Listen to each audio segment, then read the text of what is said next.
हमारे पास बहुत सारे पशुपालक भाइयों के आजकल फ़ोन आते हैं कि उनके पशु का दूध उत्पादन कम हो गया है।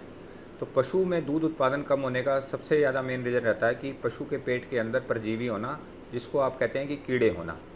यदि अगर पशु के पेट के अंदर कीड़े हैं, तो आप पशु को जो भी आप खुराक दे रहे हैं, तो उसका 30 से जो सा 40% है वो पेट के कीड़े चट कर जाते हैं। इस बात का मतलब ये है कि पशु जो भी खुराक खाएगा वो उसके स्टमक से ब्लड के अंदर जाके अब्जॉर्ब होता है। तो जो उनसे ये परजीवी होते हैं, इनका अपना कोई भी पाचन तंत्र नहीं होता। ये क्या करेंगे, इनको अपनी डे टू डे एक्टिविटी के लिए जो भी इनको ऑक्सीजन चाहिए या न्यूट्रिएंट्स चाहिए, तो वो आपके पशु के ब्लड से ये ले लेंगे और उसकी जो डे टू डे एक्टिविटी के लिए उसे जो न्यूट्रिएंट चाहिए या ऑक्सीजन चाहिए, तो वो उसको प्रॉपर मात्रा में नहीं मिल पाती। तो और साथ में ये क्या करते हैं कि पशु के पेट के अंदर बहुत सारे टॉक्सिन प्रोड्यूस करते हैं और जो बहुत सारी बीमारियां फैलाते हैं। इस तरह पशुपालक भाइयों को बहुत ज़्यादा आर्थिक नुकसान होता है।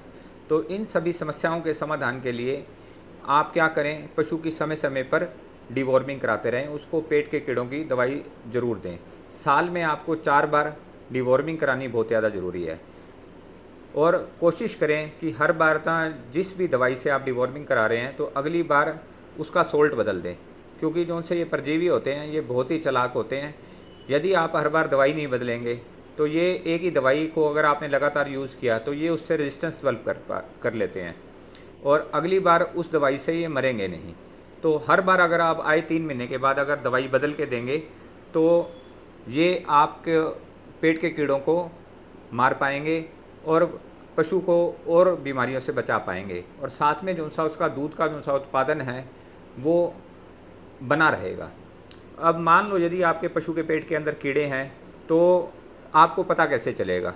तो आपका जो सा पशु है वो मिट्टी, दीवार, चप्पल या जूते आदि चाटना शुरू कर देता है, आँखों में पानी या गिड़ आनी शुरू हो जाती है, पतला या बदबूदार गोबर करना शुरू कर देता है, भूख उसको ज़्यादा लगती है, दूध का उत्पादन उसका कम हो जाता है और साथ में पशु में कमजोरी हो जाती है और उसकी प्रजनन क्षमता में भी कमी हो जाती है।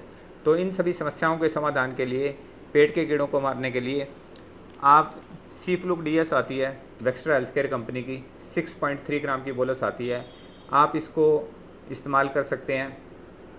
साथ में आपने क्या करना है कि जिस तरह मैंने आपको पहले भी बताया कि साल के अंदर आपने 4 बार डिवॉर्मिंग करानी है और हर बार आपने सोल्ट बदलना है।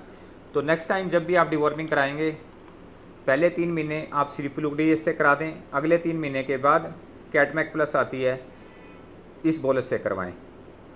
तो आए में 3 महीने के बाद आप इसका रोटेशन सिस्टम कर लें, पहली बार सीफ्लुक से, फिर कैटमैक प्लस, फिर उसके बाद सीफ्लुक डीएस, फिर कैटमैक प्लस।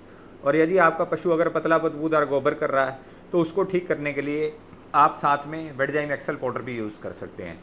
ये दोनों मिलकर, एक और एक मिलकर 11 हो जाएंगे। सबसे पहले आपने पेट के कीड़ों की दवाई देनी है और फिर साथ में आप वेटजाइम एक्सेल पाउडर यूज़ करेंगे। तो यदि आपका पशु पतला बदबूदार गोबर कर रहा है, तो ये उस समस्या का भी समाधान करेगा। और ऐसी और समस्याओं के समाधान के लिए आप या पशुपालन से और अधिक रिलेटेड जानकारी के लिए आप हमारी कंपनी के यूट्यूब चैनल या इंस्टाग्राम चैनल को भी फॉलो कर सकते हैं। धन्यवाद।